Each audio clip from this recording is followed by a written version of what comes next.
All right, everyone, we are home from Boston. We're in our front yard, and we have a big stack of books here, and we're just going to really briefly share and give you a tiny taste for these books and hopefully inspire you to read and prepare. We have a couple days before July 4th, but more importantly, we have years of our lives to read good books, and so we want to give you, narrow that down for you just a little bit and give you reviews, save you some time, and inspire you to read. Okay, so we're gonna start with Kevin. You want to open us up? Yeah, I'll start here. So, one of the most informative books for building a worldview to understand all of this history is In the Name of God, Amen. This is by Daniel Ford, and it's about recovering biblical and historical covenants. He walks through the Puritan mindset, he walks through the Reformation, he walks through biblical covenants and family covenants, and expands it then into civil government and what covenants look like. And so, without this as a framework, a lot of the stories that take place, we just don't have a context in which to set them. So this kind of gives you the framework in which to set each of the stories that the rest of these books are going to talk about. Right. And great family read aloud. This has really fun stories like the destruction of the French and Indian ships during the French and Indian War. So super inspirational, all ages. Illustrations, images of original documents in there as well. Hand-drawn people. Yep. Great book. All right, so I'm going to jump in here with children's books. These ones do not have any of the covenantal framework that book has. They're very simple, quick reads. David Adler has these series of picture books. Some of you may have already read them. They have lots of them. And these are great. They're very factual, little dry, but they'll give your kids just a little taste for the culture. Easy to get at the library. These are by John Fritz. I suddenly realized I didn't look up how to say his name. But there he is. These ones are really famous, and a lot of people like them, but I don't recommend. They're just random facts and don't really even tell the story. And some sketchy things that I wouldn't recommend. Anyways, moving on. These are less children's picture books and more... the covers out so you can see them. And more, so early readers, okay? So when your kids first start eating up books, we have Sam the Minute Man, very basic, Lexington and Concord. If you have a little boy who likes looking at pictures of a musket and hearing a story. But obviously little Sam doesn't understand much of anything of what was actually going on. So you're going to come away with that same feeling after reading that book. These are the childhood of famous Americans. Doesn't really tell a lot. Betsy Ross, it doesn't, there's a lot to her story. It doesn't really tell that, but it gives context to the era. Yes, a taste for the era.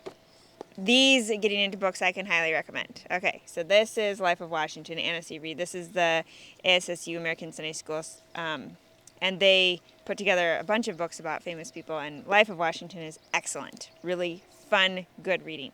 Landmarks. A lot of you probably know about landmarks. Some of them are better than others. This one on Paul Revere is fantastic because it goes into his Huguenot heritage.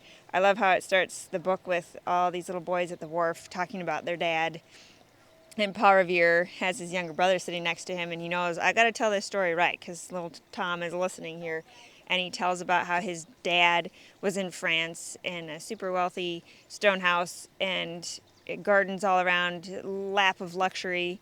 And he knew that he could only live there if he gave up his religion, which was Protestant. And he did. He fled to a little island in England, and it goes through the whole story. And so that's the backstory for Paul Revere. So that's what his dad did. So you can imagine that's what gives him the inspiration to do what he did.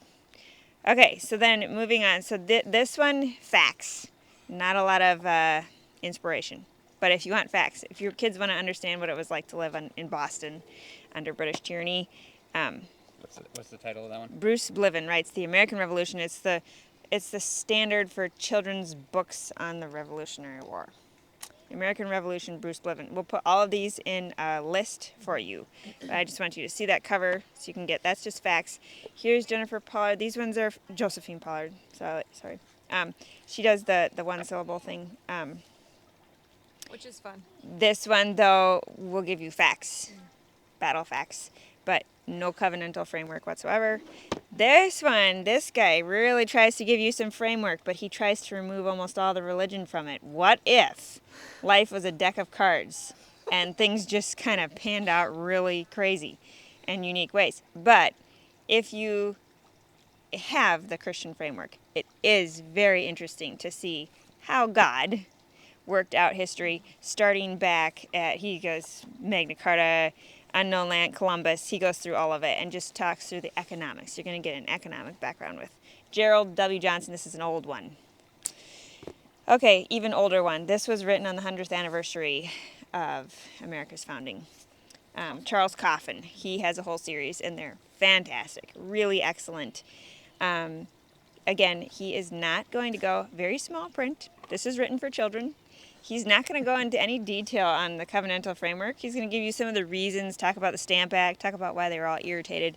But wow, is there a lot of detail on the battles. So if you have a child who wants, there's a Christian history in here and lots of maps and really good information, solid, good history book, Charles Coffin. This is Boys of 76, but there's a series. All right, so that wraps up my segment. Emily's going to move into middle school age. So this is like 10, 11, 12. And also, you want to hold that? Also, we're trying to, at this age, and I guess for me, I'm starting with the book, The Price of Liberty, because this book was inspirational for me. It's one of the earliest books I remember reading and beginning to understand the framework. So that's important for all of you, some of the books that Aubrey shared, and also as we continue sharing these books, the ones that you spend time on that are good will be formative for you. So this was an early formative book for me, and I think an excellent book because it's written for children, like Coffin, but it's a little more approachable. It's thinner, by Wayne Whipple, and there are more illustrations in here, and they're vivid ones that really help to tell the story. And I would say powerfully express the covenantal framework, starting with the beginning of liberty, which this man was established by God for his people. He goes to Exodus and the Pharaoh. Yep. Escaping All Egypt the way from back. Pharaoh. All the way back at the very beginning. He believes that from the beginning God establishes what liberty is and who gives it. So this cannot recommend enough, The Price of Liberty. It's hard to find, but it can be found. So we'll be trying to share sources for you guys as well for where to find some of the rarer books, and some of them like this one I would say must read for sure. Another one that was personally inspiring to me and also I think is just useful. We're going to talk as we move along further through source material, first-hand accounts. This is one of those examples. This is a letter book of Eliza Lucas Pinckney. This is a young woman who's living a pre-Revolutionary War, so in the establishment era, when we're talking this era we're talking about, where God is starting to prosper the people in the colonies, and her unique perspective is putting you in the world of the pre-revolution era and helping to understand the mindset that people were in. This young woman was running a plantation for her father by herself, and I would say for many reasons, if you want to understand the mindset of the people and be inspired by people that you can actually relate to, this is a particularly good one. Also, because it's source material. All right, Kevin, Curtis wants to jump in with there. Oh, yeah. And so this is Never Before in History, and it's by Amos and Gardner. And this one gives more of a textbook style writing, but it gives the story of liberty all the way back from Magna Carta, Lex Rex, goes through all of the building blocks from English culture that led to the America's birth. So Really fun reading. a really fun read. Fun reading. Yeah. Good for 11, 12 year olds. Yeah. Middle school. On up, and adults. These two are part of a series. Love these. We've got Give Me Liberty. This one is all about Patrick Henry. Excellent. Gives his whole biography. A lot of inspiring speech excerpts in this one. And then Forgotten Founding Father, this is all about George Whitefield. So this is by Stephen Mansfield. This one really just covers his entire conversion, his early life, and also then his exploits in England as well as the colonies, bringing the gospel and setting apart the people's passion for renewal of faith. Mm-hmm. So those are excellent ones. Another one that is in the older grade school level, if you've got high school kids, they should be reading this book, Liberty and Property, The Story of American Colonization, Founding Nation. Same author as In the Name of God, Amen. But this one covers more of political theory and economics and understanding the mindset of how colonization led to prosperity built upon a biblical framework of God's law. So that's all covered in Liberty and Property. Is that the end of our children's books then? Are we going to segue? Yep, that's pretty much All right, so here we go. Here's all adults. Kevin, want to jump in? So, yep, tag teaming right off the legacy of liberty and property. Another covenantal mindset of America is literally called The American Covenant by Marshall Foster, The Untold Story. And so this is, again, probably a high school level. It's got study notes, study aids at the end of each chapter that'll help walk through what the reader is encountering and just helps to frame the American experiment, the American in the terms of an American covenant. So that's really good for that one. Tagging on top of that would be Gary DeMar's America's Christian History. Again, the untold story tagged onto there. This is building a Christian worldview, and he dissects the worldview of the colonists. More than any of these other books here, this is specifically looking at the Christian framework as opposed to modern frameworks imposed on top of history. So that's kind of the benefit of this book. This is another one we should probably talk. Why don't you talk about this one a little bit, just because I'm All right, so this is Rushdoony's This Independent Republic, and this was studies on the meaning of American history. So he walks all the way back and just dissects things systematically. What is liberty? What is property? Instead of considering it in terms of abstract economics of what we term capitalism now, how does property relate to a Christian framework as something given by God in the Garden of Eden? How was that fleshed out in the American experience? How did they understand equality? How did they understand what it meant to be independent? What was the Holy Commonwealth? He isolates these different columns and dives deep onto them. And Rushdoony is really good at getting practical. So if you want to get out of theory and into, okay, what are we doing and how are we doing it?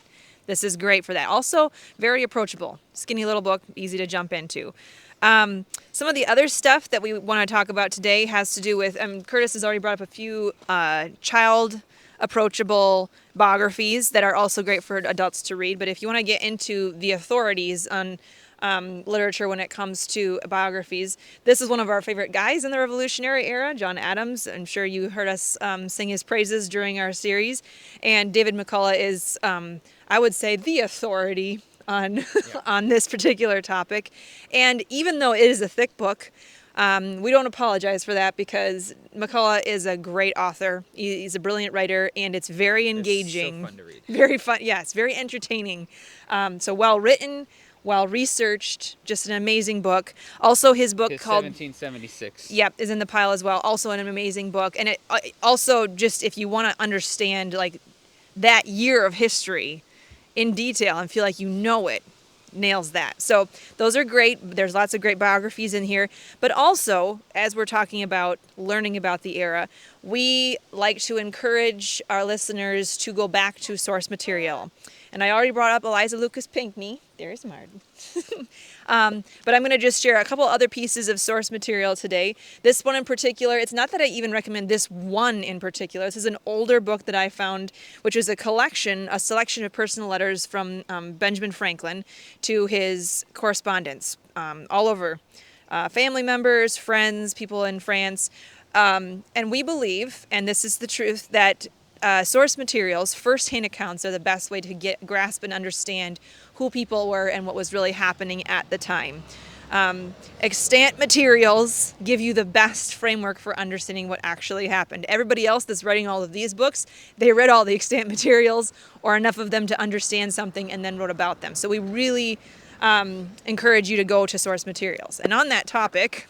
Yeah, I just mentioned that. So this one is called America's Providential History, and it's a documentary source book, and that's what it is. It's newspaper clippings. It's excerpts from speeches. It's sermons. It's everything that was happening at the Cause for Independence that was published. They took some of the best pieces, excerpted, and put it into this book. So there's no commentary in here. It's just the original source material. Again, huge valuable resource. Again, And talking about resources, we have the New England Pulpit and the American Revolution. And this is Alice Baldwin put together, I believe this was for a doctoral thesis, just an analyzing what were the pastors preaching about leading up to the revolution? How did that affect the revolution? This is a powerful book diving into so many of the firsthand accounts, the immediate records, and it helps to just build that framework. Lots and lots of quotations from the original sermons are in this one. Two other older books. Again, these are books that were used by the people of the American Revolution to justify their cause. We have Vindice contra tyrannos, or A Defense of Liberty Against Tyrants. This was written by a Huguenot under a pseudonym. It's a wonderful book if you have young boys who are restless and need to understand what it means to be in defense of something and not just think in terms of personal rights, but understand duty and its application. This book will help direct and channel that. That's a great book for high schoolers. Lex Rex, this is going to be a more daunting read, written in a much older English, published in the 1640s, I believe. Lex Rex, or The Law and the Prince, Samuel Rutherford's treatise as a response to the divine right of kings. This is the framework of how people were thinking, that the law is the king. Everyone is subject to the law, the rule of God. How does that apply? And you'll hear a lot of people and us talk about Lex Rex, but if you haven't read it, then you're missing out. Really do. And then just a couple others here. This is Oscar Strauss. He wrote a book on the origin of Republican form of government, where he links back to the Old Testament example of the Hebrew Commonwealth, and he builds that out as to the basis of any good republic. And so this is an excellent book just showcasing how that happened. Another book that builds on that theme and is substantially thicker. Also, this is a facsimile copy, so all the English is the Old English. It has not been retypeset. But E.C. Wine's Commentary on the Laws of the Ancient Hebrews is divided into different parts inside. Essentially, he builds out what was the civil polity of the ancient Hebrews. What did it look like? How did the assembly, how did the vicegerent or the ruler, the king, the judge, the regent in the times of Moses, of Joshua, what did they do? How did the city elders, how did the tribal elders, how were they organized? This book goes into that. And by the way, these men who were preaching these sermons, this is the kind of those books. Right. This is the stuff they were reading. This is where they were getting their ideas from, and their sermons about these things inspired John Adams. So this is the case we're building. And just for proof of that, American Christian rulers, this book is short biographies about the Christianity of America's rulers, and it covers the stuff that they were writing about, what they were reading, and what they were putting into practice. Yeah.